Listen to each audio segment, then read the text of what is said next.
الإدمان طبعا يشمل الأطفال ويشمل الكبار، وهو موضوع مهم جدا، حتى بأن منظمة الصحة العالمية اليوم تدق ناقوس الخطر إلى شيء اسمه اضطراب عقلي.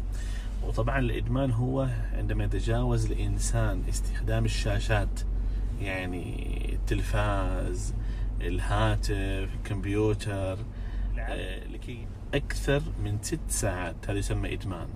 ممكن تلاحظ ذلك على الأطفال بأنك لما تسحب عنهم الآيباد مثلا أو التلفون بأنه يصبح عصبي، يصبح يكسر أي شيء، بعض الأحيان تصير له رجفة. هذا هو الإدمان بالضبط. وأيضا منظمة الصحة العالمية ماذا قالت؟ بأن هناك قانون أقل من 2 يفترض مستحيل يتعرض لشيء اسمه شاشات. أكثر من 2 ساعة واحدة، من 2 لحد 6 سنوات 2 في اليوم، من 6 سنوات لفوق حوالي 3 ساعات في اليوم. هذا المعدل اللي هو الحد الأقصى، يعني حد الأقصى في استخدام.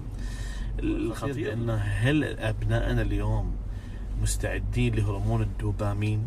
هرمون الدوبامين هو هرمون النشوة أو السعادة، وعادة يكون مع المدمنين لما يصل لمرحلة أريد الشيء اللي أدمن عليه يشعر بنشوة وسعادة. هل أطفالنا مستعدين لاستقبال هذا الهرمون، هرمون الدوبامين؟ يعني موضوع خطير جدا إذا احنا أفسحنا المجال لهم.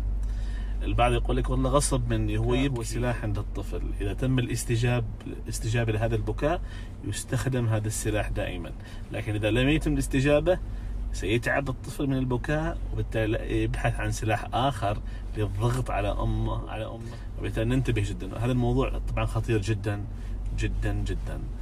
ربي يحفظكم ويبعد عنكم كل هذه الأشياء الخطيرة. طبعا حتى البالغين ممكن يدمنوا بهذا الشيء، مثل ما لاحظنا الحين الببجي وغيرها من الأشياء الأخرى. ودعواتكم.